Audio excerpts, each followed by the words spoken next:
તારીખ 25/6/1996 દંતાલી ભક્તિ નિકેતન આશ્રમમાં અધિક માસ નિમિત્તે રામાયણ ઉપર સ્વામી સચ્ચિદાનંદજીનું પ્રવચન.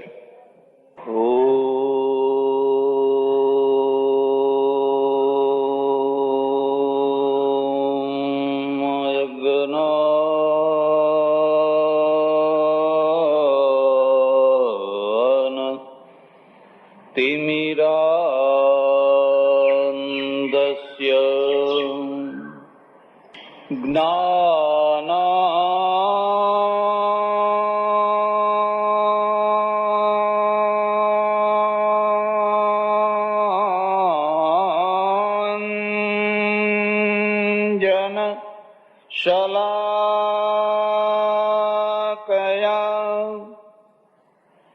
ચક્ષુરુન્મીલિતં યેન તસ્મૈ શ્રી ગુરવે નમઃ. મૂકં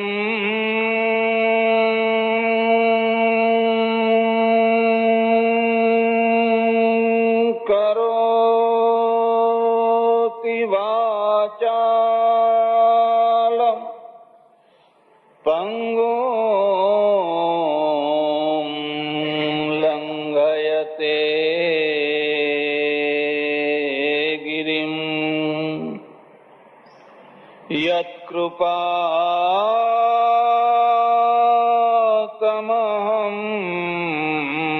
વંદે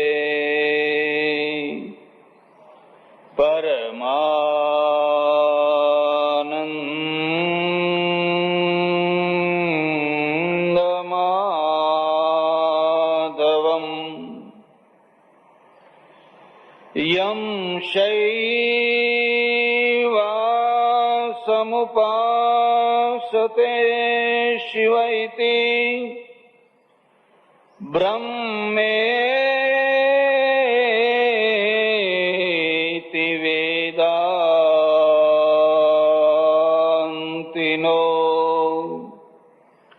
બૌદ્ધા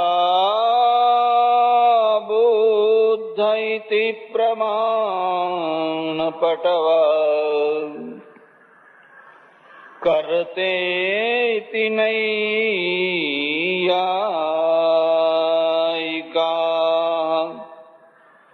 અર્હં નિત્યથ જૈન શાસનરતા કર્મેતિ મીમાંસકા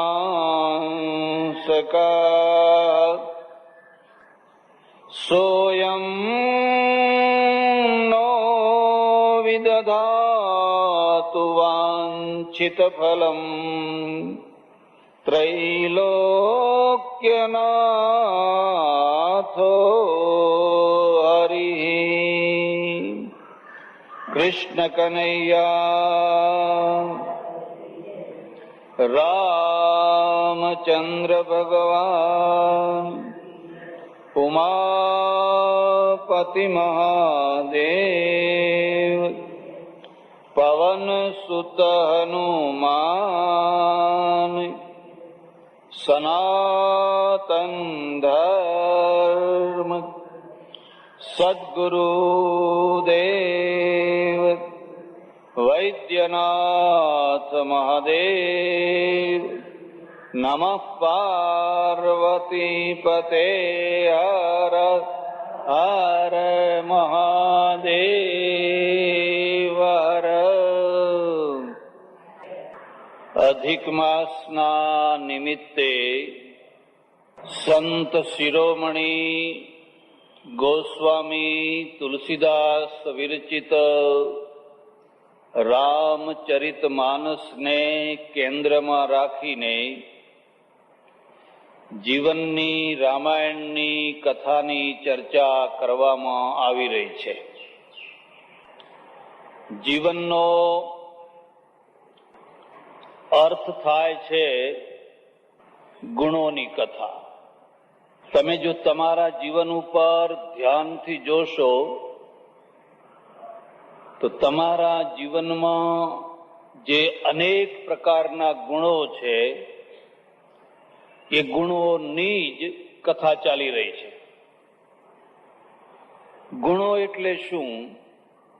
પરમેશ્વરે રચેલી સૃષ્ટિમાં માણસ માત્રની અંદર અનેક પ્રકારના ગુણો મૂક્યા છે. કોઈ વાર ક્રોધ ઉત્પન્ન થાય છે, કોઈ વાર કામ ઉત્પન્ન થાય છે, કોઈ વાર મોહ ઉત્પન્ન થાય છે, કોઈ વાર લોભ ઉત્પન્ન થાય છે,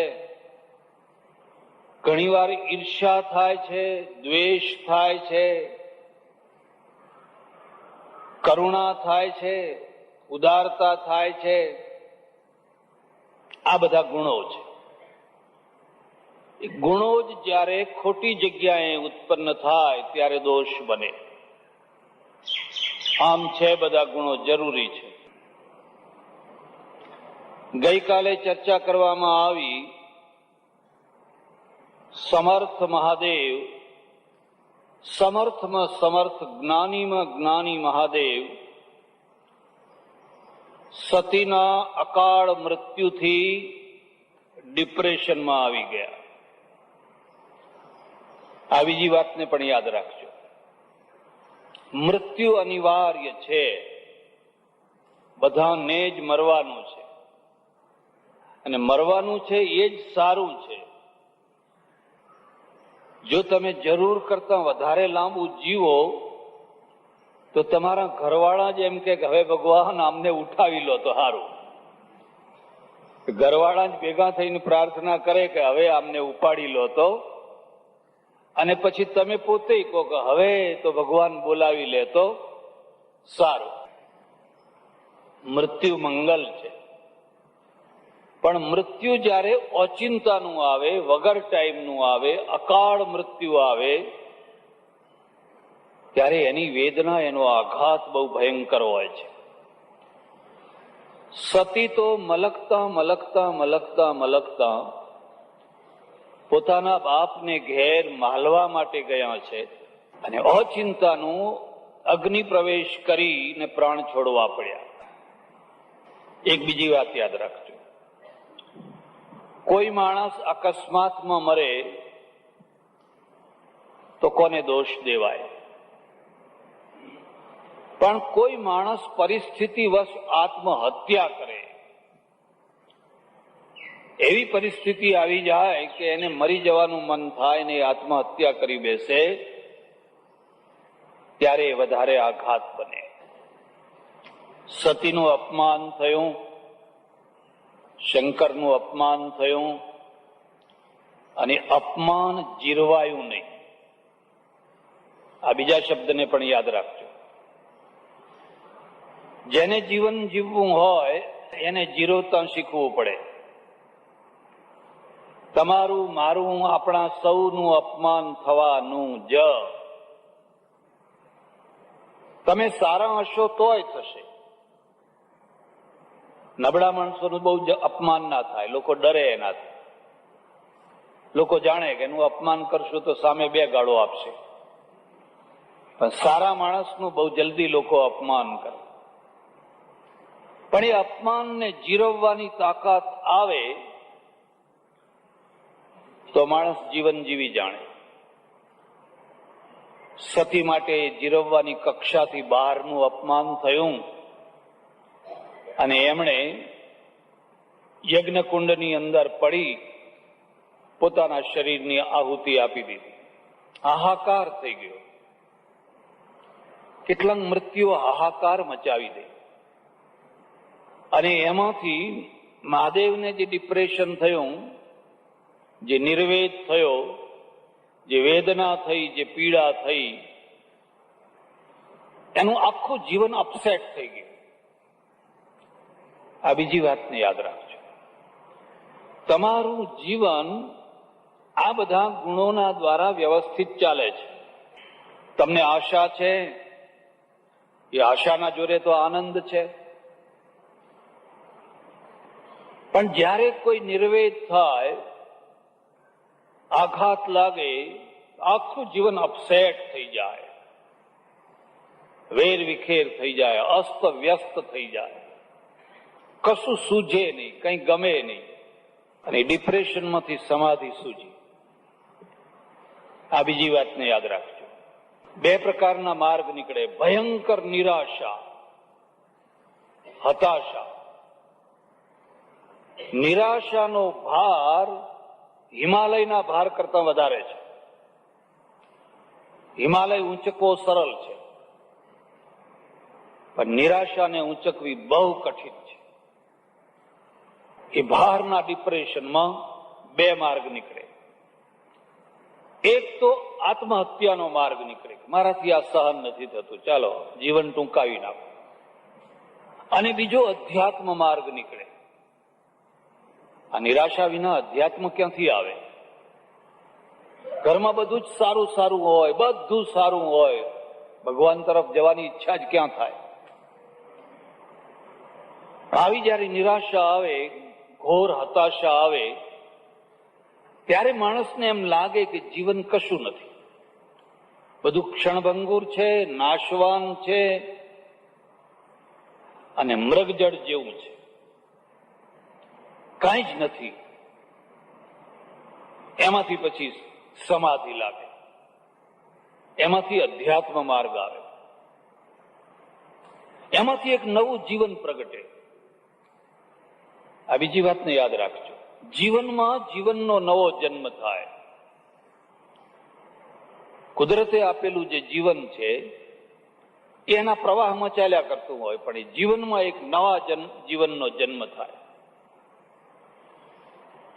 જેસલનું જીવન ચાલે છે, પણ તોરલ મળી એટલે એના જીવનમાં એક નવું જીવન જન્મ્યું, અને તલવારની જગ્યાએ એને એકતારો હાથમાં પકડ્યો. લૂંટવાની જગ્યાએ એને પુણ્યના કામ શરૂ કર્યા. આ નવું જીવન પ્રગટ્યું. મહાદેવ સમાધિમય થઈ ગયા, બધું ભૂલી ગયા. પેલી બાજુ પાર્વતી છે ને, એ તપ કરી રહ્યા છે. કાલે આ બધી વાત કહી છે તમને મેં, છતાં એનું પુનરાવર્તન એટલા માટે કરું છું. વાત મહત્વની નથી, વાત ઉપર કહેવાની વાત મહત્વની છે. આ વાત તો તમે બધી વર્ષોથી જાણો જ છો. કથા મહત્વની નથી, કથા ઉપરની કથા મહત્વની છે. પાર્વતી છે ને, એ તપ કરે છે શિવને મેળવવા માટે. મારે શિવ જોઈએ, શિવ જોઈએ, શિવ જોઈએ, શિવ જોઈએ. અને પછી કામ કથા આવી, શિવ જાગ્યા, શિવના લગ્ન થયા. એ બધી વાત તો કાલે કહી દીધી. હવે આજે છે ને એક બીજી કથા છે, બીજા ગુણની કથા છે. પરમેશ્વરે એક મોહ મૂક્યો છે, બહુ દયા કરીને મોહ મૂક્યો છે. તમે જુઓ, કૂતરી હોય, કૂતરી ને વિયાણી હોય તેના બચ્ચાના આગળથી દૂર નહીં ખસવાની. ભૂખી તરસી પણ એ બચ્ચાના આગળ બેસી રહેશે. ગાય પોતાના વાછડા આગળ બેસી રહેશે. પરમેશ્વરે મોહ મૂક્યો છે. મોહ મૂક્યો છે એટલે પેલું બચ્ચું મોટું થાય છે. નહીં તો ગાયને કૂતરીને શું લેવા દેવા? બચ્ચું જન્મીને ચાલતી થાય, તો ભૂખ લાગી હોય તો જતી રહે. પણ એ જઈ શકતી નથી. જેણે બચ્ચાની રચના કરી છે, એણે બચ્ચાને મોટા કરવાની રચના કરી છે. એક તરફ એના આંચળમાં દૂધ મૂક્યું છે, તો બીજી તરફ એના હૃદયમાં મોહ મૂક્યો છે. એ ખસતી નથી. પછી ધીરે ધીરે ધીરે ધીરે બચ્ચું મોટું થાય છે, પછી ખસવા માંડે છે. એનો મોહ ઉતરવા લાગે છે. જેમ જેમ દિવસ વીતે એમ એમ એનો મોહ ઉતરતો જાય. માણસનું પણ આવું જ છે. જો માના હૃદયમાં મોહ ન હોય તો બાળક કેવી રીતે મોટું થાય? માદું બાળક, દુઃખી માણસ, રોગી બાળક માં છોડીને ચાલતી થઈ જાય. પણ પરમેશ્વરે મોહ મૂક્યો છે. પણ મામાં અને પશુ પક્ષીમાં એક બહુ મોટો ફરક છે. પેલી ગાયને, કૂતરીને, ચકલીને મોહ ઉતારવો નથી પડતો. એ બચ્ચું ઉડવા માંડે એટલે આપોઆપ મોહ ઉતરી જાય. પણ માણસનો મોહ ઉતરતો એટલે એને ભાગવત સંભળાવવું પડે, એટલે એને રામાયણ સંભળાવવી પડે. સાંભળવા આવ્યા હોય તો ડોશી છે ને એ છોકરાને ખોળામાં લાવીને બેઠા હોય. છોકરાને રમવું હોય તો જવાના બેસ બેસ બેસ બેસ. છોકરા કરતા છોકરાનું છોકરું બહુ વાલું લાગે. અને ચોથી પેઢી જો આવે ને તો પછી વાત જ જવા દો. જો પાંચમી પેઢીના દર્શન થયા, આખા મોહલ્લામાં ખૂંખારા ખાય. છે તમારે કોઈની પાંચમી પેઢી? અમારા ઘરમાં પાંચમી પેઢી ચાલી રહી છે. આ મોહ છે. એ મંગલમય છે, કલ્યાણકારી છે, જરૂરી છે. મારા આશ્રમમાં કોઈ તોડફોડ કરે તો હું તરત જ રોકું. ચાલ બહાર જા એમ કરીને રોકું. પણ બીજાના આશ્રમમાં કોઈ કરતું હોય ને પેલા સ્વામીજી ઊંચા નીચા થાય તો હું કહું કે ક્યાં રખા હૈ, કુછ સાથ મેં આને વાલા નહીં હૈ, ક્यों દિમાગ બિગાડતે. બીજાને ઉપદેશ આપવું પણ પોતાના આશ્રમમાં થાય તો ના ગમે. આ સારું છે. પણ આ મોહ છે ને એ કેટલીક વાર અત્યંત મોટા ખાડામાં નાખનારો. નાની નાની ગાંચો હોય ત્યાં સુધી વાંધો નહીં, પણ બહુ મોટા ખાડામાં નાખનારો. એક બીજી વાત છે, એક કુદરતનો મૂકેલો મોહ છે અને એક માણસનો ચઢાવેલો મોહ છે. માને બાળક ઉપર જે મોહ છે એ કુદરતે મૂકેલો છે, એ તો બધું બરાબર છે. પણ એક મોહ એવો છે કે માણસ પોતે મોહને ચડાવે છે. અને મોહ ચડે તો શું પરિણામ આવે એના માટે રામાયણે એક પાત્રની રચના કરી દીધી. માત્ર ઉપદેશ નહીં, માત્ર વર્ણન નહીં, માત્ર વિવેચન નહીં, પણ એક પાત્ર મૂકી દીધું. પાત્રના દ્વારા ખબર પડે કે જો આ મોહ ચડ્યો તો શું થયું. નારદનું પાત્ર મૂક્યું. અને નારદનું પાત્ર બધે, જ્યાં કોઈ પાત્ર ના મળે ત્યાં નારદ હાજર જ હોય. નારદ વિના કામ ચાલે નહીં. નારદ તપસ્વી છે અને કામ વિજયી છે, સિદ્ધ છે, બહુ મોટા સાધક છે. એની વીણામાંથી હંમેશા નારાયણ નારાયણ નારાયણ નારાયણ એવું નામ નીકળી રહ્યું છે. એટલે સમર્થ પુરુષ છે. એક બીજી વાત પણ યાદ રાખજો, સમર્થની જ કથા હોય, પામરની કોઈ કથા ના હોય. સમર્થની જ કથા હોય. પામરોને તો મોહ રોજ ચડેલો જ હોય છે, એની કોઈ કથા ના લખે. પણ જેને ન ચડ્યો હોય, ન ચડવો જોઈએ એવા સમર્થની કથા લખાય. બીજી વાત, નારદને મોહ કેમ ચડ્યો? કારણ કે વિજયને પચાવી ન શક્યા એટલા માટે. સિદ્ધિને પચાવી ન શક્યા. હું જીત્યો, હું જીત્યો, હું જીત્યો. શંકરે કહ્યું જો આ વાત મને કરી તો કરી, પણ કોઈ દિવસ વિષ્ણુને ના કરીશ. હું તો ગમે તેવી વાતો છે ને એ સાંભળી લઉં છું અને રાખવા જેવું રાખીને બાકીનું બધું કચરો કાઢી નાખું છું, પણ વિષ્ણુને આ વાત ના કરીશ. એક બીજી વાત પણ યાદ રાખજો, વાત કરવાની જગ્યા જોઈ છે. અને જેને વાત પચાવતા આવડે એ જ માણસ વાત સાંભળવાનો અધિકારી કહેવાય. વાત જો પચાવતા ના આવડે તો ઝેરની માફક ફૂટી નીકળે. અને ફૂટી નીકળેલી જે વાત છે એ ઝેર કરતા ભૂંડા પરિણામ લાવે. એટલે તું ભલો થજે, આ વાત મને કરી તો કરી, પણ આ વાત તો કદી વિષ્ણુને ના કરીશ. નારદે નક્કી કર્યું કે આ જે કહે છે એનાથી મારે ઉલટું જ કરવું છે, કે મારા વિરોધી લાગે છે. એક બીજી વાત પણ યાદ રાખજો, મોહ ચડ્યો હોય ત્યારે મિત્ર છે ને એ દુશ્મન દેખાય, અને દુશ્મન હોય એ મિત્ર દેખાય. મોહ ચડ્યો છે, ઉલટું દેખાવા લાગે. એટલે આ નારદ છે ને એ સીધા ચાલતા ચાલતા પહોંચી ગયા વિષ્ણુના ત્યાં. વિષ્ણુને કહી દીધું, આપણો નંબર છે, મેં કંઈક જીત્યું, એકલા મહાદેવ નથી, હું પણ છું એમાં. મહાદેવે જોયું, વિષ્ણુએ જોયું કે આ મારો ભક્ત છે, અને મારો ભક્ત હોવાના કારણે મારે એનું રક્ષણ કરવું જોઈએ. બે વાતો યાદ રાખજો, ભગવાન બોલાવો તો ભક્તનું રક્ષણ કરે. દ્રૌપદીએ બોલાવ્યા, આવો આવો આવો, ગરુડે ચડીને આવો, ગરુડે ચડીને આવો.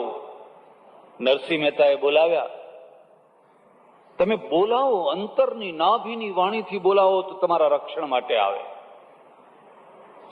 પણ તમે ના બોલાવો, બોલાવાનું ભાન ન રહ્યું હોય, બોલાવાનું જ્ઞાન ન રહ્યું હોય, એટલી મૂર્છાવસ્થા હોય, એટલું બેભાનપણું હોય, તો વગર બોલાવે ભગવાન આવે. સંબંધોમાં પણ આ બે રૂપ છે. સંસારના સંબંધો એવા કે તમે કંકોત્રી લખો અને કોઈને બોલાવો કે લગ્ન પ્રસંગે, મરણ પ્રસંગે જમવા ફલાણા ફલાણા માટે આવજો, તો લોકો આવે. કેટલાક લખો તોય ના આવે, કોઈ લખો તોય ના આવે, તો ના આવે, પણ આવતા હોય એને ના આવવા દે પાછા. ખબરદાર જો જશો નહીં એમ. કારણ કેટલાક સંબંધો એવા હોય, તમે એને કંકોત્રી ના લખી હોય, ના બોલાવ્યો હોય, તોય આવીને ઉભો રહે. એને આંતરિક સંબંધ કહેવાય, એને હૃદયનો સંબંધ કહેવાય. હૃદયના કંકોત્રીની કોઈ જરૂર નહીં. વ્યવહારમાં કંકોત્રી હોય, હૃદયની કંકોત્રીની કોઈ જરૂર નહીં. ભગવાને જોયું કે આનું મારે રક્ષણ કરવું પડશે, અને જો હું આનું રક્ષણ નહીં કરું તો આની આખી જિંદગીમાં જે કમાયો છે ને બધું ધૂળધાણી થઈ જવાનું છે. પણ મારે એનું રક્ષણ કરવું તો કેવી રીતે કરવું? એટલે એક મોહનગરી બનાવી, મોહનગરી.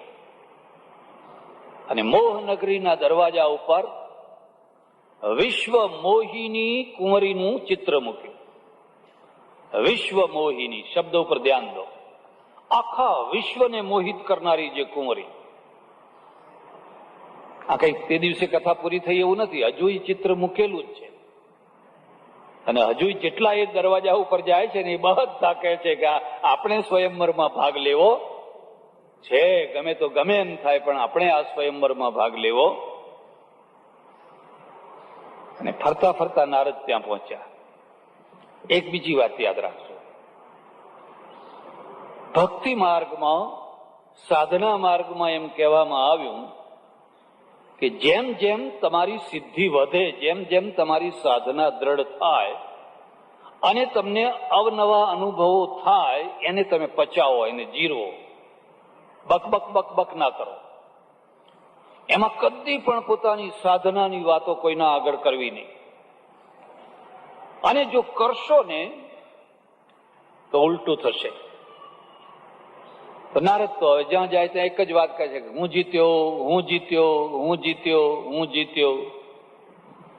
ઘણા લોકોને તમે જોજો, 11 કરી હોય ને તો ઘરે ઘરે ફરી આવીને કહી આવે કે આપણે 11 કરી છે, આપણે 11 કરી છે, આપણે 11 કરી. પણ તમને કોણ પૂછે છે? પણ ના પૂછે તોય લોકોને ઘેર ઘેર ફરીને સંભળાવે. આટલું સંભળાવે ત્યાં સુધી હજુ તોય ઠીક. પછી આગળ બીજું શું કે ખબર છે? આ પેલી એમ કે જોઈને કોઈ દાડો 11 કરતી નથી, કોઈ દિવસ 11 કરતી નથી. હવે નથી કરતી પણ નિંદા તો નથી કરતી ને. આ કેવી 11 કે તું 11 કરે છે અને પછી બીજાની નિંદાય કરે છે? આવી 11 નો કોઈ અર્થ. અમારે તો એવું લખ્યું છે સકારાત્મક કરતા નકારાત્મક રૂપ બહુ ભયંકર હોય છે. એટલે હનુમાન છે ને, હનુમાનને કદી પણ પોતાના વિજયનું ભાન જ નહીં. એને ભાન કરાવવું પડે. એને પોતાને કદી ભાન જ નહીં કે હું મહાન છું. ભક્તના મનમાં હંમેશા એક ભાવ હોવો જોઈએ, હું પામર છું, હું પતિત છું, પ્રભુ તારા ચરણની રજ છું, દાસનો દાસ છું. આ વૃત્તિ જ્યાં સુધી જાગતી હોય ત્યાં સુધી એને કદી મોહ ચડે નહીં.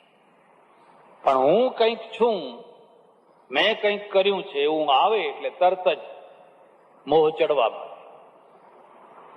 નારદે વિચાર કર્યો, ગમે તો ગમે એમ થાય, પણ મારે આ કુંવરીને પરણવી છે ને પરણવી છે. રામાયણમાં કેટલાય લગ્નો થયા છે. તમે શિવ પાર્વતીના લગ્ન જોજો. શિવને કોઈ પરણવાની ઈચ્છા નથી, જબરજસ્તી પરણાવા લઈ આવવા પડ્યા. પાર્વતીને ઈચ્છા છે પણ ભક્તિ માટે છે. ગયા જન્મના ખોવાયેલા મારા પતિને મારે ફરી મેળવવા છે. મારી ભૂલથી એ ખોવાઈ ગયા અને ખોવાયેલો મારો પતિ છે એ મને ફરી પ્રાપ્ત થાય તો હું મારી બાકી રહેલી જે સેવા છે ને એ સેવા પૂરી કરું. એટલે એ તપ કરે છે, મોહ નથી. ઘણા લગ્ન છે. હવે અહીં નારદ છે ને, નારદ નહીં પરણવું છે, લગ્ન કરવા છે, પણ મોહ ચડ્યો છે. પહેલો પ્રશ્ન તો એ થાય છે કે તમારું ડાચું તો જુઓ, અહીં કેટલા રાજકુમારો આવશે અને કેટલા રૂપના અંબાર આવશે, એ બધાના વચ્ચે કેવા શણગારેલા હશે, અને તમને કોણ જોશે? હવે શું કરવું? ચિંતામાં પડી ગયા. જો તમને ખબર હોય તો પહેલા એક જમાનો એવો હતો, એવી કથા મેં સાંભળેલી, તમે કદાચ સાંભળી હશે. શેઠ છે ને, શેઠનો છોકરો લૂલો લંગડો, એટલે લગ્નમાં મુનિમના છોકરાને બેસાડી દીધો. મુનિમનો છોકરો રૂપાળો દેખાડો, મુનિમના છોકરાને બેસાડીને 4 ફેરા ફેરવી લીધા. અને પછી ગામ આવવાનું થયું એટલે જાનમાં પાછો હતો એનો એ લૂલો લંગડો બેસાડી દીધો. પેલા બિચારી પેલી વહુ આમ લાંબુ ઘૂંઘટો તાણેલો હોય એટલે એને ખબર ના હોય કે આમનું મોઢું કેવું છે કે આ કેવું છે, એકબીજાને કઈ જોયા પણ ના હોય. અને આ રીતે લુલા લંગડા ગમે તેવા છોકરાને પણ છેતરીને પરણાવી દેતા. પછી કઈ ફેરફાર ના થાય, એ તો થયું એ થયું. પણ આ નારદ છે ને, એ નારદને રૂપ ક્યાંથી લાવવું? એક બીજી વાત પણ યાદ રાખજો, ગરજ વિના મિત્રોની કસોટી ના થાય. તમને કદી પણ કોઈની ગરજ જ ના પડે એવું તમારું જીવન હોય જ. કદી અભિમાન ના રાખશો. અમારે નીતિકારે લખ્યું છે કે ધૂળની પણ ગરજ પડે કે ના પડે? સમય ઉપર ધૂળની એક ગરજ પડે. ઘણા લોકો હોય ને, મારે કોઈના બાપની પડી નથી, મારે કોઈના બાપની પડી નથી. એને બધાના બાપની પડી હોય. પછી એનો એવો દિવસ આવે કે બધાના બાપની પડી હોય. બધાની ધૂળની એ જરૂર પડે. એટલે જે ડાયો માણસ હોય ને, એ કદી અભિમાની વચન ના બોલે. નારદને થયું કે આજ બહુ મોટી ગરજ પડી છે, અને આ ગરજનું હવે કામ કોણ કરશે? નજર ગઈ વિષ્ણુ ઉપર.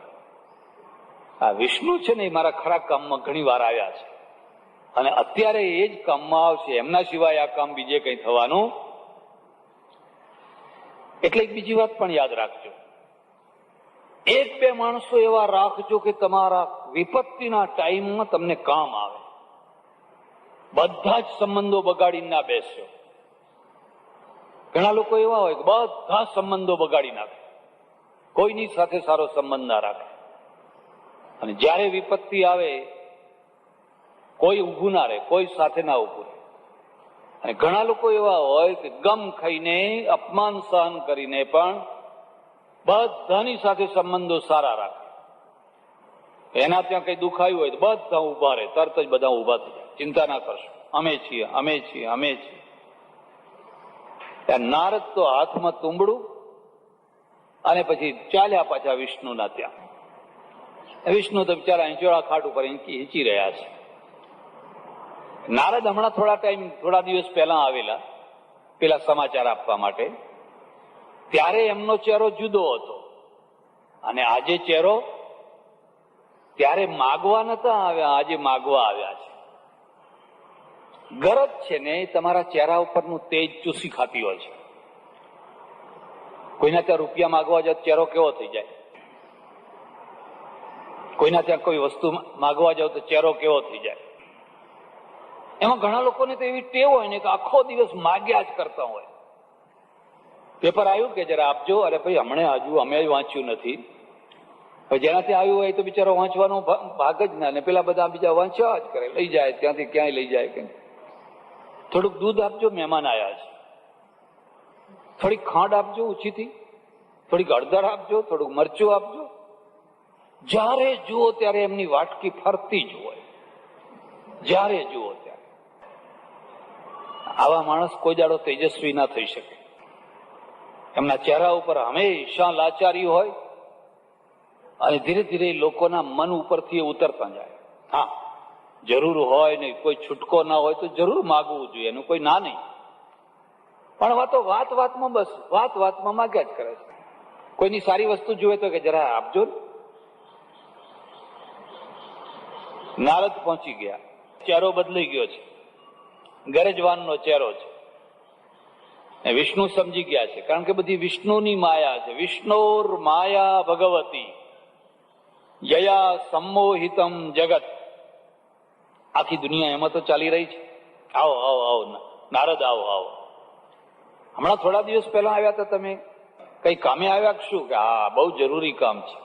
કહો પણ ના, કે એકદમ ખાનગી કામ છે, કોઈને કહેવાય એવું? એકદમ ખાનગી કામ. અરે ભાઈ તમારે નારદ, તમારે વળી ખાનગી કામ શું હોય? ના પણ કે છે શું? કહો. 1-2 દિવસ માટે તમારું રૂપ મને આપો. હવે આવું કોઈએ માગ્યું કોઈ દાડો ભગવાન પાસે?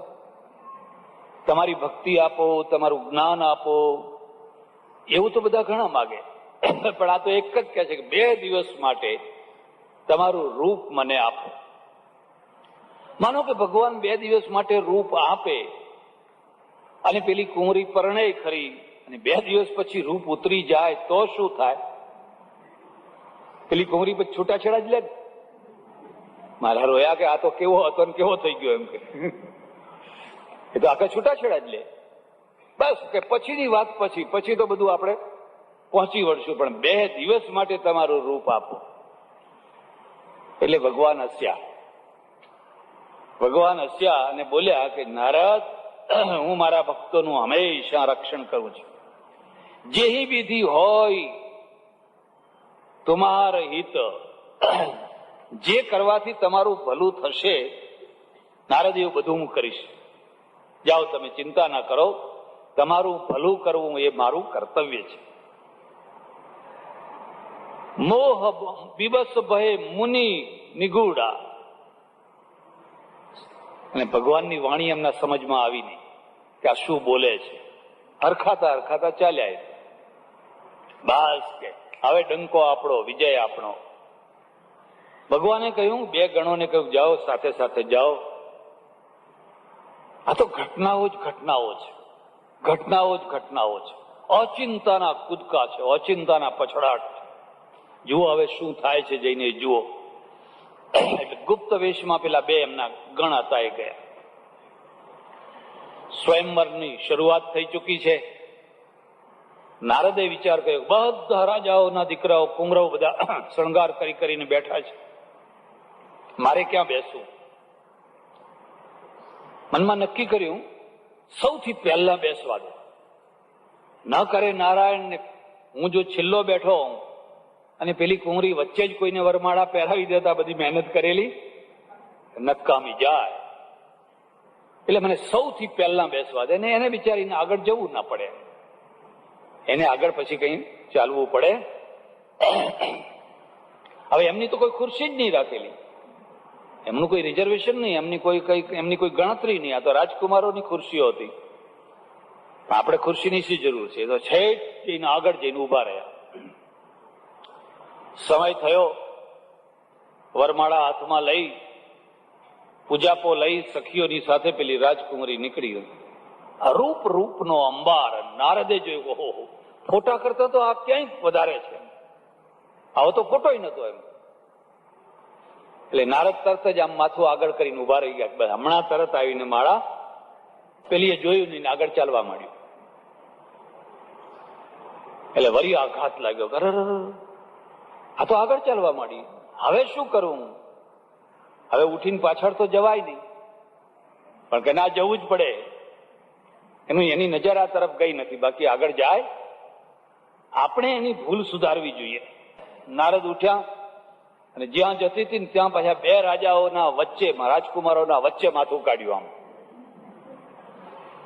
આ મોહ કથા છે, આ નારદ કથા નથી. આ વિશ્વ મોહિની, આખી દુનિયામાં વિશ્વ મોહિની છે. અને જેના ઉપર મોહ ચડે બધાની આ દશા કરે છે. આ કોઈ નારદની કથા નથી, આ બધાની કથા છે. બેયના વચ્ચે પાછું માથું આમ કાઢ્યું. માથું આમ કાઢ્યું એ પેલી કુંવરીએ જોયું ને પાછું આગળ ચાલવા માંડ્યું.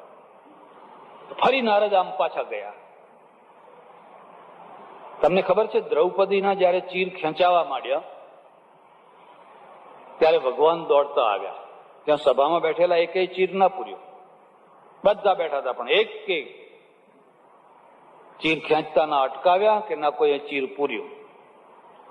દ્વારકાથી કૃષ્ણ આવ્યા ચીર પૂરવા માટે. બન્યું એવું કે એકવાર હું કોબાથી આવું, નડિયાદ શહેરમાંથી પાર થવું, સાંકડા રસ્તા બજારમાં, આગળ એક સાયકલ જાય ને સાયકલ ઉપર બે છોકરીઓ જાય 18-20 વર્ષની. એમાં પાછળની જે કન્યા હતી એનો પેલો દુપટ્ટો છે ને એ ચેનમાં ભરાયો. સાયકલની ચેન ખરી ને એ ચેનમાં ભરાયો, એટલે સાયકલ ઉભી કરી દીધી ને બે છોડીઓ નીચે ઉતરીને કાઢવા માંડ્યા. એટલે અમારી ગાડી પાછળ હતી તો ગાડી રોકાઈ ગઈ, અટકાઈ ગઈ, કારણ આગળ જવાની જગ્યા નથી. એટલે હું બેઠો બેઠો આમ જોયા કરું શું થઈ રહ્યું છે. આજુબાજુથી 7 માણસો આવ્યા દુપટ્ટો કાઢી આપવા માટે. આજુબાજુ બધા ઉભેલા ને એ 7 જણા, 6-7 જણા વળગ્યા. ખસી જાઓ, તમે ખસી જાઓ, હું કાઢી આપું. પેલો કે ના, તમે ખસી જાઓ, હું કાઢી આપું. પેલો કે હું કાઢી આપું. પેલી બે ઉભી છે શાંતિ, અને આ લોકો છે એ દુપટ્ટો કાઢી આપે છે. મેં વિચાર કર્યો કોઈ ડોશીની સાડી ફસાઈ ગઈ હોત, કોઈ ડોશીમાં બિચારા ગબડી પડ્યા હોત અને આમ તેમ જોયું હોત તો આ કોઈ આવવાના? આ બધા 7 દયાળુઓ ક્યાંથી આવી ગયા? અને પેલું કપડું નીકળી ગયું, બે બેસીને સડસડાટ જાય રે જાય. અને આ બિચારા નારદ જેવા આમ જોતા. વિશ્વ મોહિની, વિશ્વ મોહિની. એટલે એમ કરતા કરતા નારદે 2 વાર, 3 વાર, 4 વાર જગ્યા બદલી. એને ખાતરી છે કે આ બધાથી હું વધારે રૂપાળો છું, કારણ કે મેં ભગવાનનું રૂપ લીધું છે. પણ આ કુંવરી કેમ ભૂલ કરે છે સમજાતું નથી. એવામાં બન્યું એવું કે સૌથી છેલ્લે ભગવાન પોતે ઉભેલા, ખુરશી ઉપર બેઠેલા નહીં, સૌથી છેલ્લે. અને કુંવરીએ જોયા અને જોતાની સાથે જ માળા પહેરાવી દીધી. માળા પહેરાવી એટલે પેલું ગરુડ હતો ને, વિમાન હતું, એની અંદર બેસાડી જાય રે જાય સડસડાટ કરતા. અને આ નારદ કઈ ધુઆ ફુઆ થઈ ગયા, કઈ ધુઆ ફુઆ થઈ ગયા, કઈ ધુઆ ફુઆ થઈ ગયા. એના અંદર એટલો ક્રોધ ભભૂકી ઉઠ્યો કે આ મારી જે આશા હતી એ આશા તો એ પડાવીને ચાલતા થઈ ગયા. જરા ભગવદ્ ગીતામાં આવો. ભગવદ્ ગીતામાં 2 શ્લોકો છે, બહુ સરસ શ્લોકો છે. ગાંધીજીને એટલા પ્રભાવિત કરેલા શ્લોકો એ 2 શ્લોકોના કારણે એમણે આખી ગીતા મોઢે કરવા માંડેલી. 2 શ્લોકોમાં એવું લખ્યું છે, ધ્યાયતો વિષયાન પુંસઃ સંગસ્તેષુપજાયતે સંગાત સંજાયતે કામઃ કામાત ક્રોધો વિજાયતે. ક્રોધાદ ભવતિ સમ્મોહ, સમ્મોહાત સ્મૃતિ વિભ્રમા, સ્મૃતિભ્રંશાદ બુદ્ધિનાશો, બુદ્ધિનાશાત પ્રણશ્યતિ. હે અર્જુન, માણસ જયારે વિષયોનું ધ્યાન કરે, સંગસ્તેષુ ઉપજાયતે. નારદે નકારાત્મક રીતે ધ્યાન કર્યું. હું જીત્યો છું, હું જીત્યો છું, મને કંઈ વળગે નહીં, મને કંઈ વળગે નહીં, મને કંઈ વળગે નહીં. નકારાત્મક રીતે ધ્યાન કર્યું. સંગસ્તેષુ ઉપજાયતે, પેલું ચિત્ર જોયું અને તરત જ આસંગ થયો, સંગ થયો. સંગાત સંજાયતે કામઃ, અને સંગ થયો એટલે તરત જ કામ જાગી ઉઠ્યું. આ જોઈએ, આ જોઈએ, આ જોઈએ, આ જોઈએ. હું રોગ પૂછીતું લઈ આવીશ, પણ મારે આ જોઈએ, જોઈએ ને જોઈએ. સંગાત સંજાયતે કામઃ, કામાત ક્રોધો વિજાયતે. અર્જુન, આ જે તીવ્ર વાસના છે, તીવ્ર કામ છે, જો એ પૂરો ના થાય તો વચ્ચે જે અડચણ નાખનાર હોય એના ઉપર ક્રોધ જાગે. જેણે અડચણ નાખી હોય, જેણે વચ્ચે ગડબડ કરી હોય, એના ઉપર ક્રોધ ભભૂકી ઉઠે. કામાત ક્રોધો વિજાયતે, ક્રોધાત ભવતિ સમ્મોહ. અને ક્રોધ જયારે એની પરાકાષ્ઠાએ પહોંચે ત્યારે સમ્મોહ થાય. સમ્મોહા સ્મૃતિ વિભ્રમ. અર્જુન જયારે સમ્મોહ થાય તો પોતાની સ્મૃતિ એ ખોઈ બેસે, પોતાપણું ખોઈ બેસે. સ્મૃતિ ભ્રંશાદ બુદ્ધિનાશો, અને સ્મૃતિ ખોઈ બેસે એટલે બુદ્ધિનો નાશ થાય. સ્મૃતિ ભ્રંશાદ બુદ્ધિનાશો, બુદ્ધિનાશાત પ્રણશ્યતિ. બુદ્ધિનો નાશ થાય તો એનો વિનાશ થઈ જાય. જયારે નારદમાં આખી ઘટના તમે મેળવી જુઓ. હવે વિષ્ણુ લઈ ગયા માયા આ વિશ્વ મોહિનીને, એટલે વિષ્ણુના ઉપર જ ક્રોધ ચડ્યો, પોતાના ઈષ્ટદેવ ઉપર જ ક્રોધ ચડ્યો. પોતાના બાપને ગાળો દે લોકો, પોતાની માને ગાળો દે, પોતાના ગુરુને ગાળો દે, જો અડચણ રૂપ થાય તો.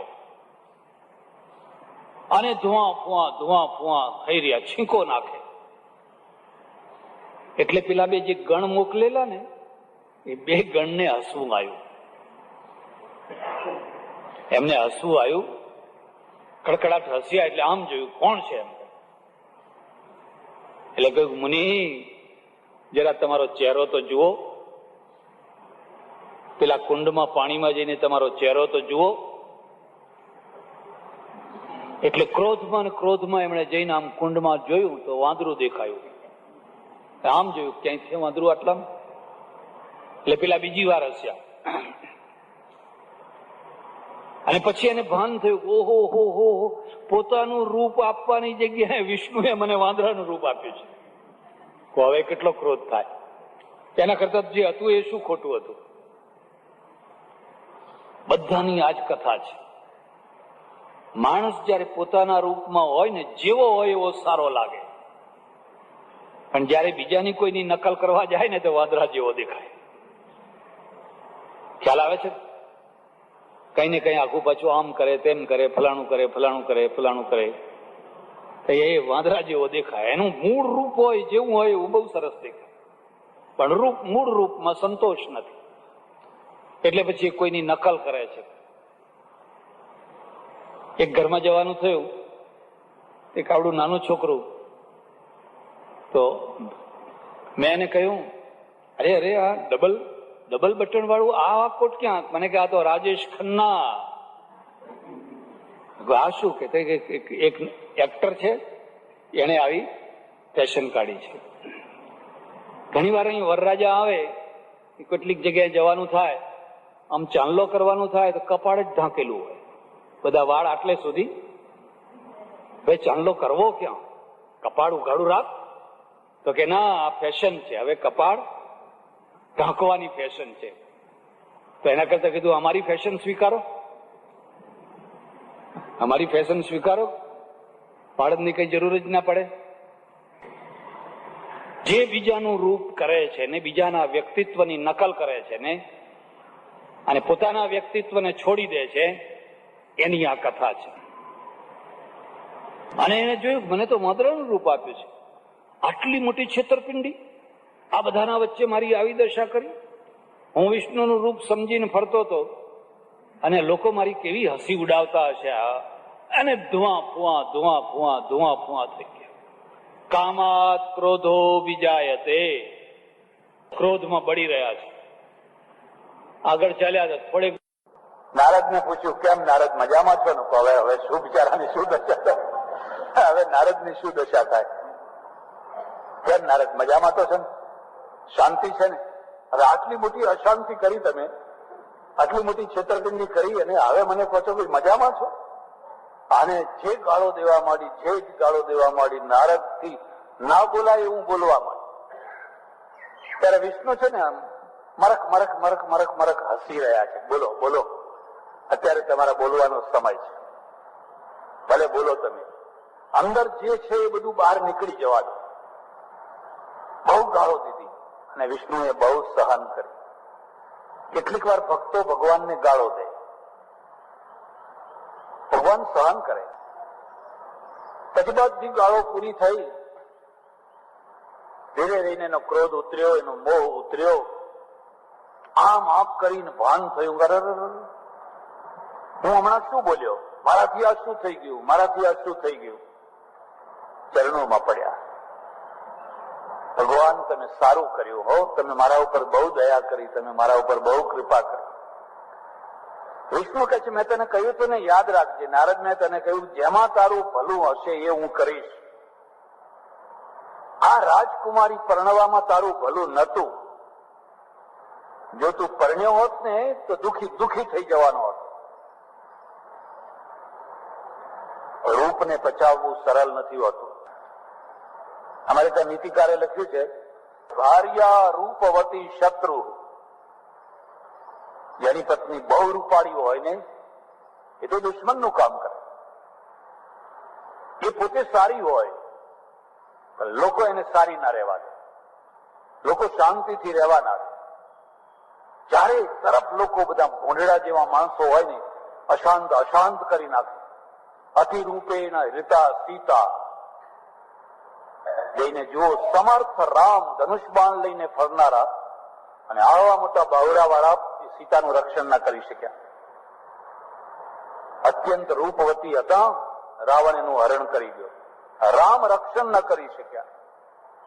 તો પામર માણસ, જેની નોકરીનું ઠેકાણું નથી, જેના ધંધાનું ઠેકાણું નથી, જેની આવકનું ઠેકાણું નથી, જેના બાવડામાં જોર નથી, હવે એ રૂપનો અંબાર પરણે પછી એ સુખથી ઊંઘી ન શકે.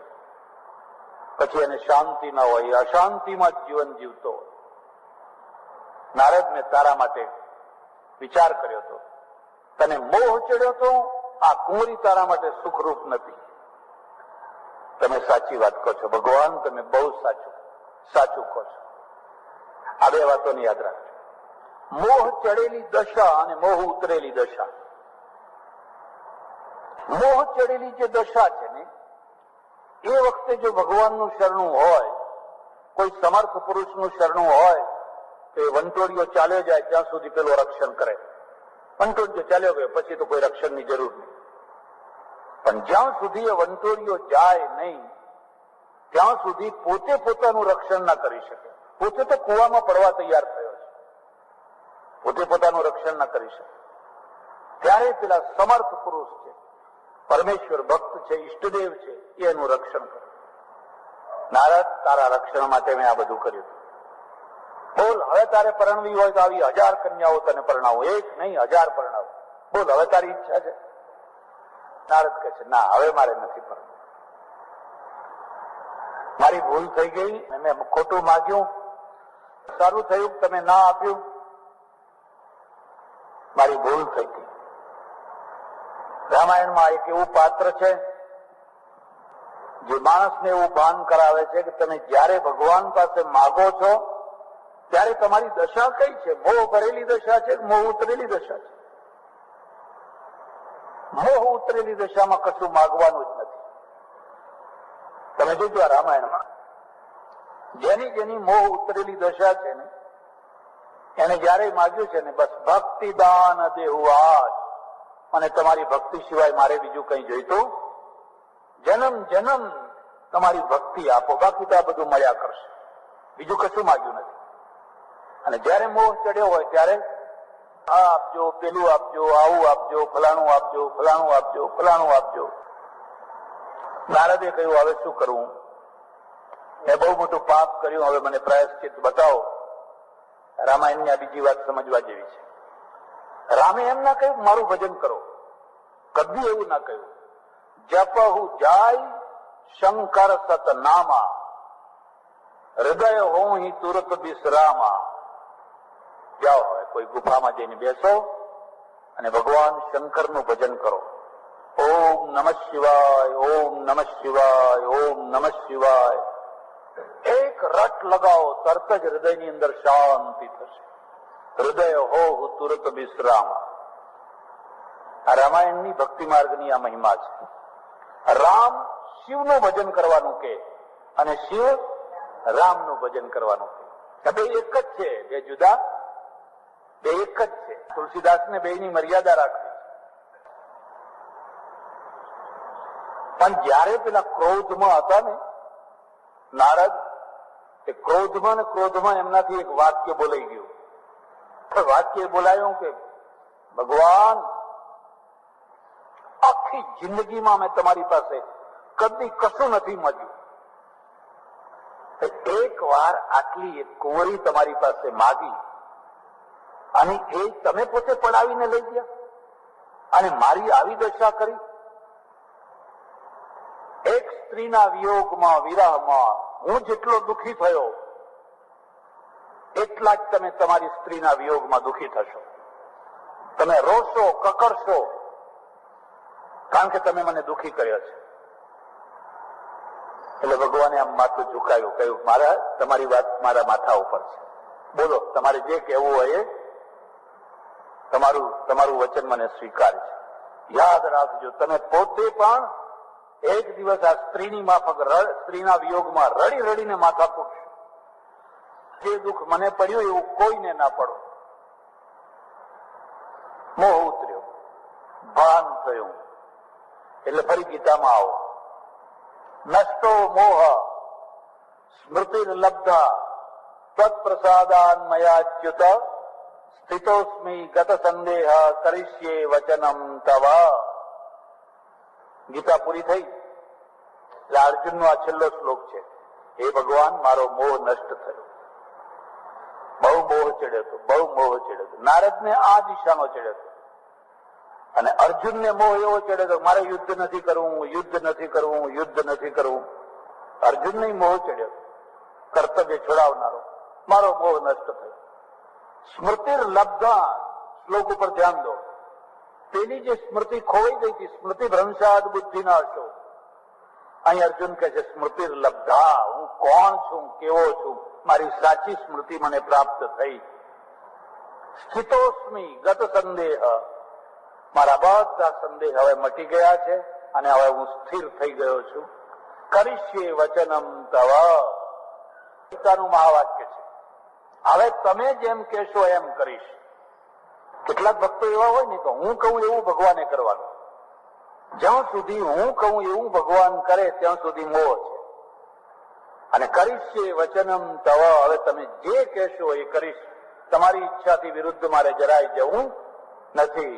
કેટલાક ભક્તો પણ એવા હોય, એ પણ ઈચ્છે કે અમે કહીએ એવું તમારે કરવાનું, કારણ કે અમે તમારા ભક્તો છીએ. કે એવું નહીં કરવાનું. આ મોહ છે. નારદ ભજનમાં બેસી ગયા. પહેલા એક વાર ભજનમાં બેઠા હતા અને બીજી વાર ભજનમાં બેસી ગયા. આ વાતને પણ યાદ રાખજો, આઘાત પછીનું ભજન જ જામતું હોય છે. આઘાત વિનાનું ભજન બહુ જામતું નથી હોતું. બીજી વાર આઘાત લાગ્યો અને એ આઘાતે કહ્યું કે હવે ભગવાનનું નામ લે, હવે ભગવાનનું નામ લે. તન્મય થઈને ભજનમાં બેસી ગયા. તુલસીદાસ કહે છે આ રીતે શિવ કથા ચાલતા ચાલતા ચાલતા હવે રામ કથા ઉપર આવવું છે. અને રામ કથા ઉપર કેવી રીતે આવવું, આ બધી એની ભૂમિકા થઈ, પૃષ્ઠભૂમિ થઈ. તુલસીદાસ વર્ણન કરે છે, ઉત્તર દિશામાં સરયુ નામની નદી છે અને સરયુ નદીના કિનારે અયોધ્યા નામની નગરી છે અને અયોધ્યા નામની નગરીમાં દશરથ નામનો રાજા રાજ કરે છે. બહુ સમર્થ છે, ચક્રવર્તી છે. ને મેં તમને કહ્યું ને, સમર્થોની જ કથા હોય, પામરોની કથા ના હોય. બહુ સમર્થ છે.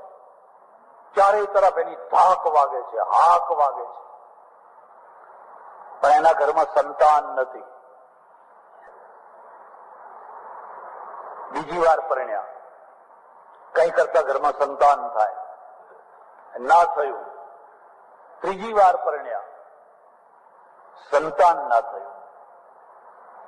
આ વાતને સારી રીતે સમજજો. પરમેશ્વરે છે ને બે મોટી તૃષ્ણાઓ મૂકી છે. બે મોટી તૃષ્ણાઓ મૂકી છે. પહેલી તૃષ્ણા છે, પુરુષને થાય કે મને પત્ની મળે અને સ્ત્રીને થાય કે મને પતિ મળે. દરેકને આવી ઈચ્છા થાય. સમય થાય એટલે પછી આવી ઈચ્છા જાગે. આ જો લગ્ન થયા હોય તો બરાબર છે, ન થયા હોય અને સમય વીતતો હોય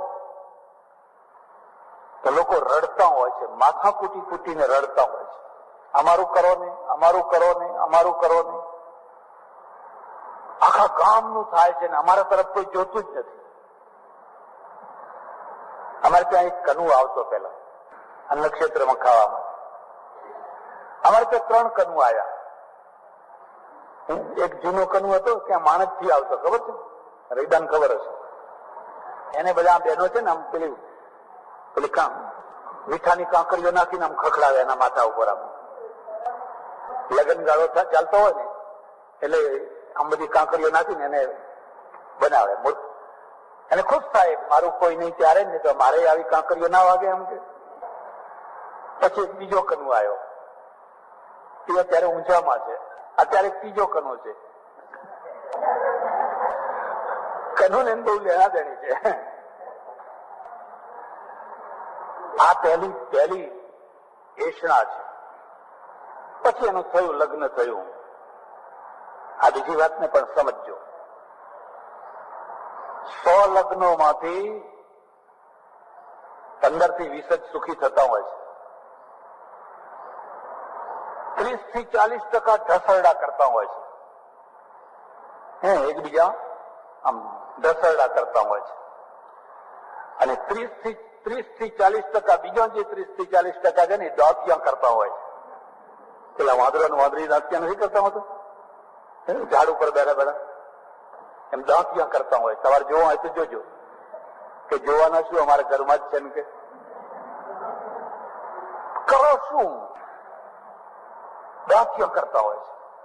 હા, 15 થી 20% ખરેખર સુખી, ખરેખર સફળ. આપણને એમ લાગે કે અહીંયા સ્વર્ગ નીચે ઉતર્યું છે. એટલે 3 વાર લગ્ન કર્યા. પહેલી માં ઈચ્છા. અને બીજી એષણા શું છે? લગ્ન થયા, સંતાન નથી, ખોળો નથી ભરાતો,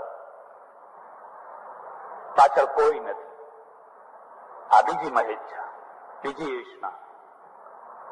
અને બીજી એષણા પૂરી ના થાય ને સમય વીતતો જાય. લગ્ન થયા ને 5 વર્ષ થયા, 10 વર્ષ થયા, 20 વર્ષ થયા. અહીં દોડ્યા, અહીં દોડ્યા, અહીં દોડ્યા, અહીં બાધા લીધી, અહીં ફલાણું કર્યું, અહીં ફલાણું કર્યું, બધું કર્યું.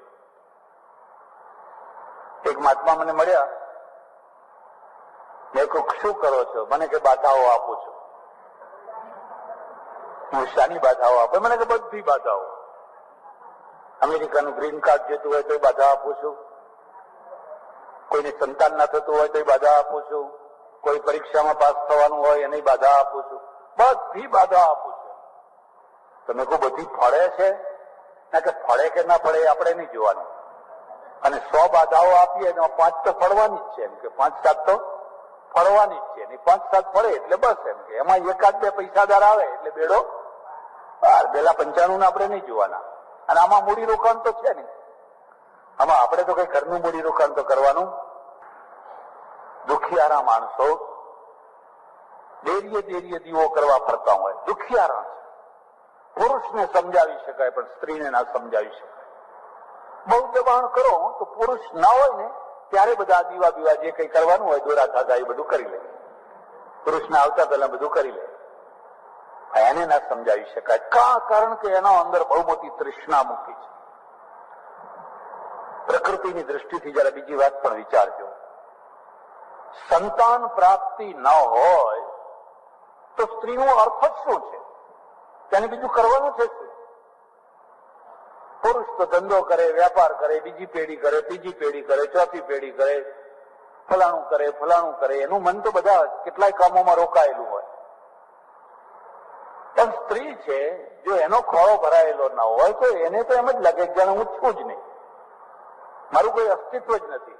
એક બીજી વાત, સ્ત્રીને સ્ત્રીના જીવવા દે. જેટલી સ્ત્રીઓની હત્યા થાય છે ને એમાં કોઈ સ્ત્રી જ હત્યા કરાવનારી હોય છે. હાથો પુરુષ બને, પુરુષ હાથો બને, પણ હત્યા કરાવનારી પાછળ કોઈને કોઈ સ્ત્રી જ હશે. સ્ત્રીને સ્ત્રી જ ના જીવવા દે. સંતાન હોય તો એના જીવવા દે, અને સંતાન ના હોય તો એના જીવવા દે. સંતાન હોય ને તો કે એના છોકરા જોયા ભૂત જેવા છે વંતરીના, કદી એના બીજાના પડોશીના છોકરાના વખાણ ના કરે. ઘાસી ગયા આ તો આવા છે ને ફલાણા જેવા છે ને ફલાણા જેવા છે ને ફલાણા જેવા છે, અને એના તો દેવ જેવા હશે, એના તો ખબર નહીં કેવા છે. અને ના હોય તો પછી આવી જ બન્યું તમારે. આ તો બધી સ્ત્રીઓની જ કથા છે. આમાં તો પુરુષો તો બિચારા ઠીક હવે વચ્ચે વચ્ચે થોડીક વાર આવે, પછી બધી કથાઓ સ્ત્રીઓની જ કથાઓ છે. 3 વાર લગ્ન કર્યા, દશરથના ઘરમાં સંતાન ન થયું. એમાં બન્યું એવું, એક વાર સાંજનો ટાઈમ, અને સાંજના ટાઈમે મહેલના ઝરોખામાં પશ્ચિમ દિશા તરફ આથમતો સૂર્ય, પાસે દર્પણ, અને દર્પણમાં પોતાનો ચહેરો જુએ. અને ચહેરો જોતા જોતા જોયું તો વાળ તો સફેદ થઈ ગયા છે. વાળ તો સફેદ થઈ ગયા છે, અને એક પેટની અંદર બહુ મોટો ધ્રાસકો પડ્યો. બહુ મોટી વેદના થઈ. મારા વાળ સફેદ થઈ ગયા અને હજુ ઘરમાં કોઈ સંતાન જ નથી,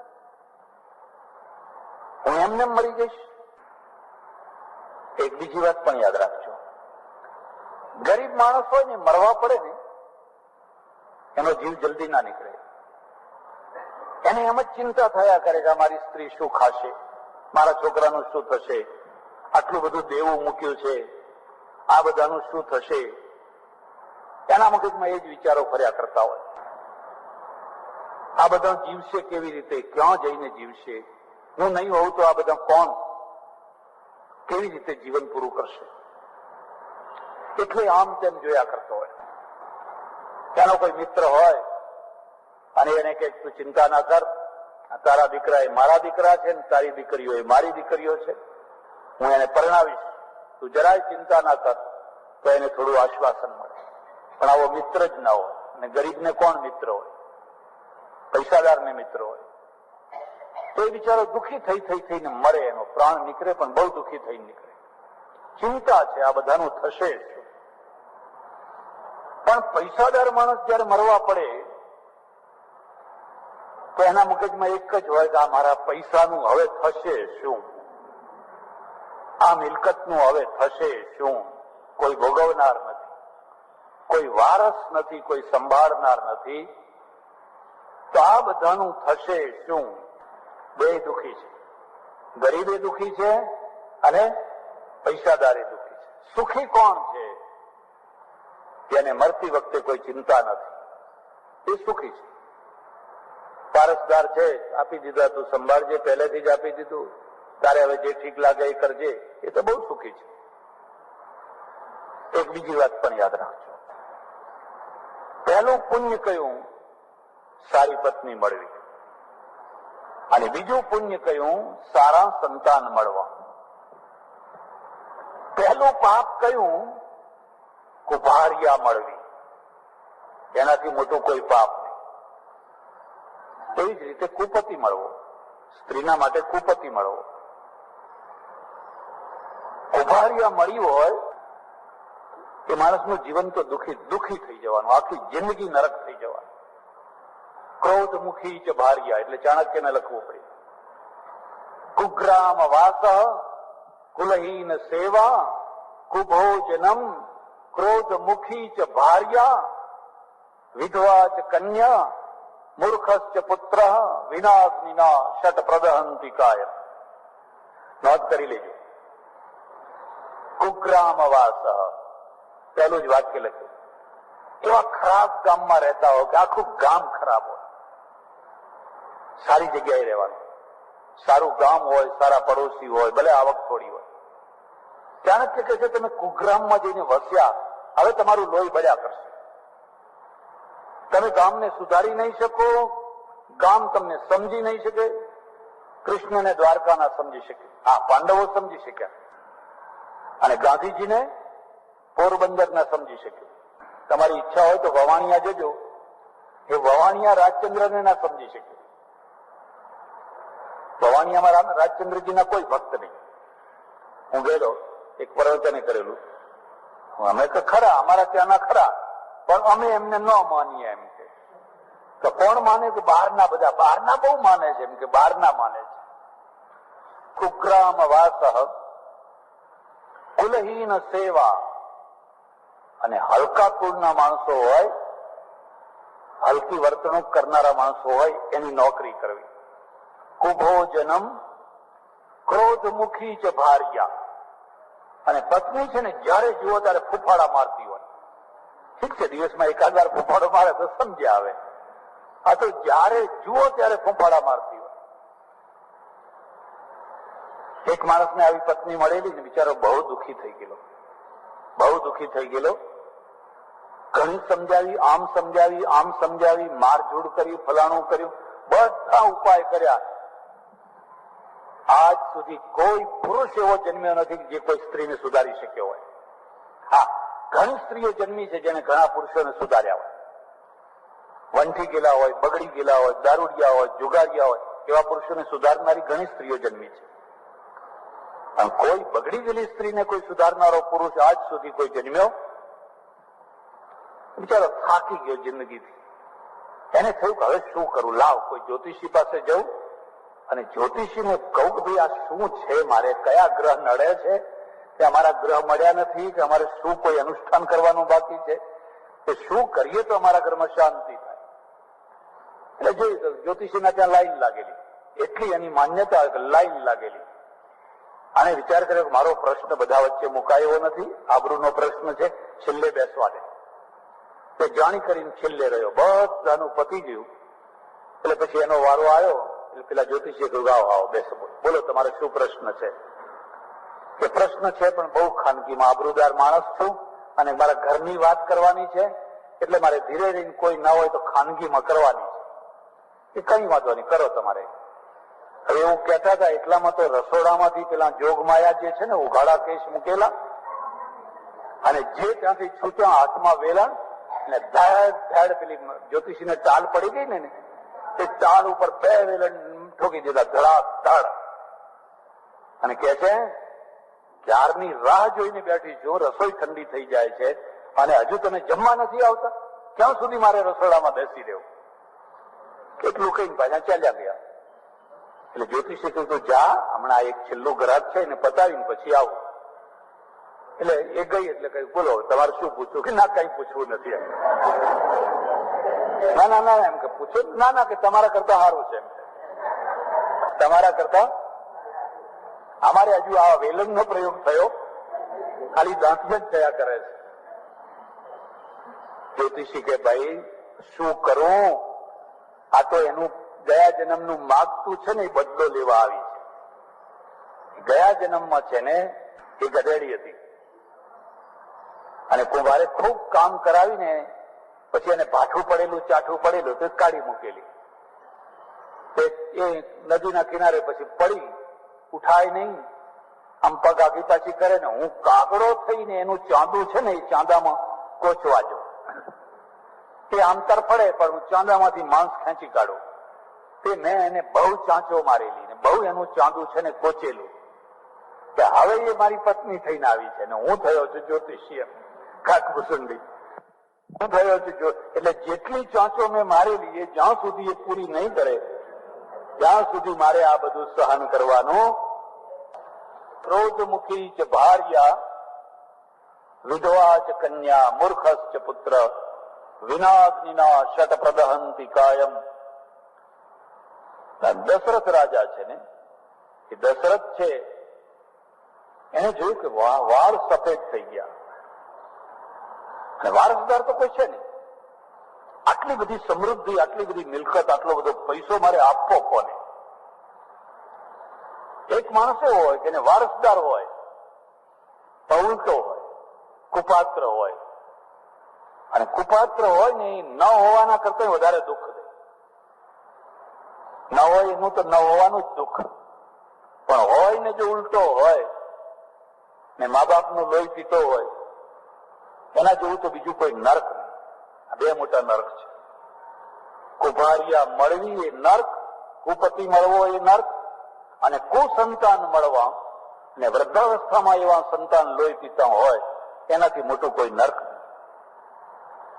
દશરથ છે ને મનમાં દુઃખી થાય છે. આવા તો કેટલી વાર દુઃખી થયા, પણ હવે દુઃખનો ઉપાય શું? ઘણા દુઃખ એવા છે જેના કોઈ ઉપાય નથી. એક જ ઉપાય છે અને એ ઉપાયનું નામ છે સમજણ. જો સમજણ આવે તો બધું સારું થઈ જાય, પણ સમજણ લાવવી ક્યાંથી? અને સમજણ જે આપે ને એનું નામ સત્સંગ. એટલે તો આ સત્સંગ બેઠો છે. અહીંથી કોઈને છોકરા નથી મળવાના, અહીંથી કોઈને પૈસા નથી મળવાના, કોઈના રોગ નથી મટી જવાના કે લીલા લંગડા ચાલતા થઈ જાય છે, ભાગડા દેખતા થઈ જાય છે, ફલાણું આમ થઈ જાય છે, એવું કશું થવાનું નથી. પણ અહીંથી શું મળશે? સમજણ મળશે.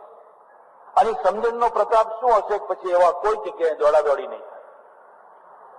પોતાના ઈષ્ટદેવને છોડીને જયારે દોડાદોડી કરે ને ત્યારે ઈષ્ટદેવને દુઃખ થાય. એ દુઃખ થાય કે આ બેઈમાન, મને આ બેઈમાન ક્યાં મળ્યો? આ તો મને છોડીને અહીં દોડે છે, અહીં દોડે છે, અહીં દોડે છે, અહીં દોડે છે.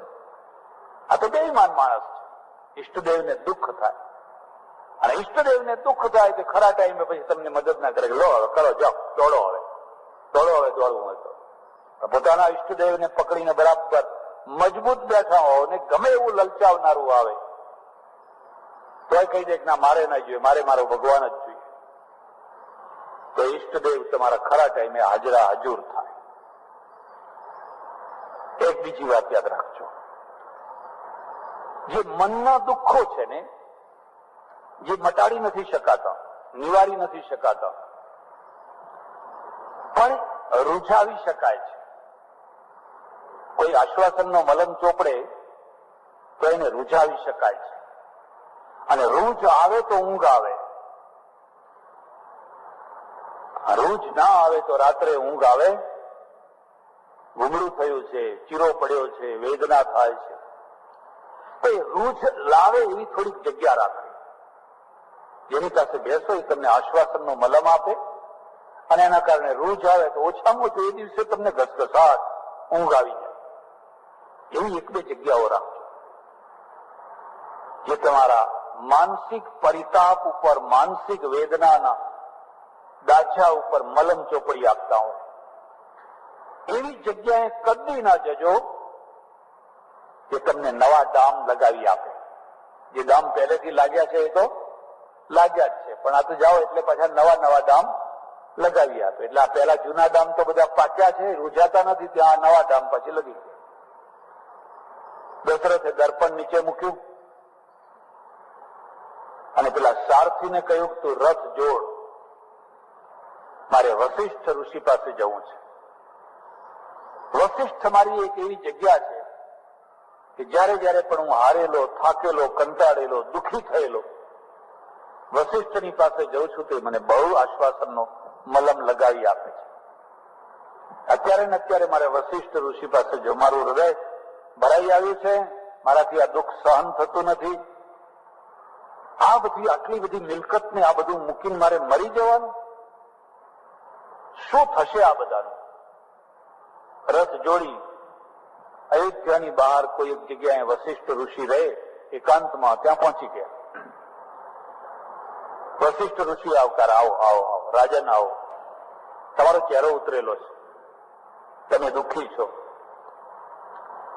તમારા અંદર કોઈ મોટી ગડમથલ ચાલી રહી છે, કોઈ વેદના, કોઈ પીડા અંદર ઉશ્કેરાઈ રહી છે. દશરથ ચરણોમાં પડીને રડી પડ્યો, ધ્રુસકે ને ધ્રુસકે રડી પડ્યો.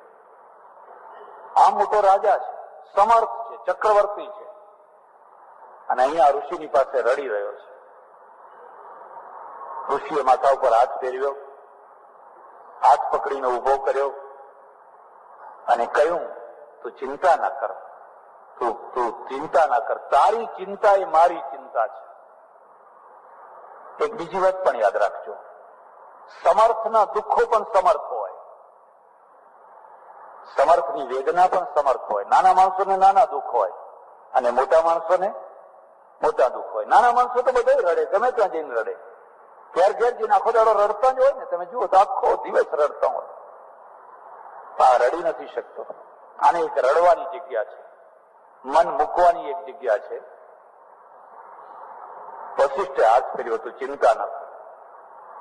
દશરથે ખાલી એક સંકેત કર્યો, ગુરુજી, તમારી જાતે તમે એક બગીચો રોપ્યો હોય, અહીં બગીચાની અંદર આંબા ઉગ્યા હોય અને આંબાને વર્ષો વીતી ગયા હોય અને ફળ ના લાગતા હોય તો તમને કેવું લાગે? આંબો તો બહુ સારો, પણ ફળ જ ના લાગતું હોય તો શા કામનો? તમારી વાડીનો હું આંબો છું અને ફળ વિનાનો છું, મારે કોઈ ફળ નથી. હું શું મોઢું બતાવું લોકોને? કેવી રીતે હું જીવું? ઋષિએ કહ્યું, તું ચિંતા ના કર, મને ખબર છે. આપણે ત્યાં છે ને, પેલા જે જૂનો શબ્દ હતો એ પુરોહિત હતો. વશિષ્ઠ પુરોહિત છે, અને પુરોહિતનો અર્થ લગ્ન કરાવી આપે એવો નહીં. પુરોહિતનો અર્થ થાય છે પુરઃ અગ્રે અગ્રે યજમાનસ્ય હિતમ યસ્ય સપુરોહિત. આગળ આગળ યજમાનનું હિત જે જોયા કરતો હોય એનું નામ પુરોહિત. એના મનમાં હંમેશા યજમાનનું હિત હોય. શું કરું તમારા યજમાનનું ભલું થાય? એવું નહીં કે વર મરો કે કન્યા મરો, પણ ગોરનું તરફાણું એને પુરોહિત ના કહેવાય. આ પુરોહિત છે, એને આગળ આગળ થાય છે. લો આ પુરોડાસ લઈ જાઓ, આ પ્રસાદ લઈ જાઓ, અને આ પ્રસાદ તમારી ત્રણેય રાણીઓને ખવડાવજો. ભગવાનની કૃપા તો તમારે ઘેર એક નહીં 4 રાજકુમારો થશે, એક સાથે 4 થશે. શું કહો છો કે હા તો અત્યાર સુધી કેમ ના આપ્યા? હું તો કેટલા દિવસથી દુઃખી થતો હતો, કેટલા દિવસથી રોતો હતો, અત્યાર સુધી કેમ ના આપ્યા? અરે એનો સમય પાક્યો નતો. સમય પાકે બધું સારું લાગે. વગર સમયે જો મેં આપ્યું હોત તો તને આની કોડીની કિંમત ના હોત. તરસ વિના જે પાણી આપે ને તે પાણીનો ગ્લાસ તો ફેંકી દે, જો ઘૂંટડો બે ઘૂંટડો ભર્યો ના ભર્યો પાણી ફેંકી દે. પણ તરસ લાગી હોય ને જો પાણી આપો ને તો છેલ્લા ટીપા સુધી એ પાણી પી જાય. સમય પાક્યો નતો એટલે હું તને આ આપું છું, અને આ ફળ તમારી રાણીઓને ખવડાવજો. રાજા પાછા આવ્યા, ત્રણેય રાણીઓને બોલાવી. રામાયણમાં એવું લખ્યું છે કે અડધો ભાગ કૌશલ્યાને આપ્યો, અને પછી જે અડધો રહ્યો એમાંથી અડધો સુમિત્રાને આપ્યો, કૈકેયીને આપ્યો. પાછા એના 2 ભાગ કરીને કૈકેયી સુમિત્રાને આપ્યા. આના રીતે આ પુરોડાસનો ભાગ વહેંચી દીધો. થોડા દિવસમાં જ ખબર પડવા માંડી, ઓહો, મંગલ ભવનય મંગલ હારી દ્રવઉસો દશરથ અજીર બિહારી. હે દશરથના આંગણામાં થુનથુન થુનથુન થુનથુન થુનથુન નાચનારા, રમનારા તમે તો મંગલ ભવન છો. એકદમ શોકનું વાતાવરણ હતું ને આનંદના વાતાવરણ બદલાઈ. આનું નામ સંસાર છે. શોક આવે પછી હર્ષ આવે, અને હર્ષ આવે પછી પાછો શોક આવે. દિવસ આવે એટલે રાત આવે, ને રાત આવે તો પાછો તમે ઈચ્છો કે અમારે તો દિવસ ને દિવસ જ જોઈએ છે, તે કદી ના બની શકે. મહેલમાં આનંદ આનંદ છે, અને જયારે મહેલમાં આનંદ થાય છે ને દિવાલો હસતી હોય છે, વૃક્ષો હસતા હોય છે, દાસીઓ હસતી હોય છે, ચારે તરફ આનંદ થઈ રહ્યો છે. અને પેલા બધું દિવાલો રોતી હતી, ઘરની બધી રાજ રચીલું રોતું હતું, સંતાન નથી, સંતાન નથી, સંતાન નથી. હવે જે લાગ્યું ના, બધાના ચહેરા ઉપર આનંદ આનંદ થઈ રહ્યો છે. ભગવાન રામનો જન્મ અથવા પ્રાકટ્ય જે રીતે તુલસીદાસે વર્ણ્યું છે એ અદભુત વર્ણન કર્યું છે, પણ એની ચર્ચા આજે કરવાની. કૃષ્ણ કનૈયા રામચંદ્ર ભગવાન ઉમાપતિ મહાદેવ પવન સુત હનુમાન સનાતન ધર્મ સદગુરુદેવ વૈદ્યનાથ મહાદેવ નમઃ પાર્વતી પતે હર હર મહાદેવ હર.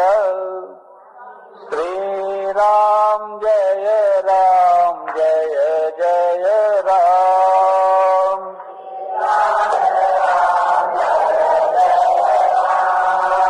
શ્રી રામ જય રામ જય જય રામ.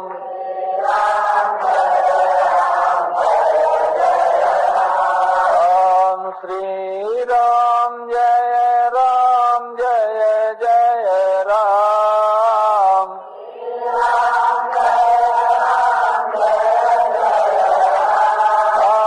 શ્રી રામ જય રામ જય જય રામ.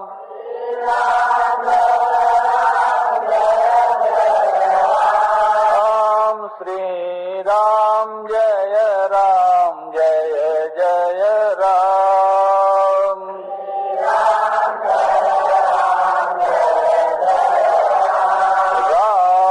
રામચંદ્ર ભગવાન કી જય.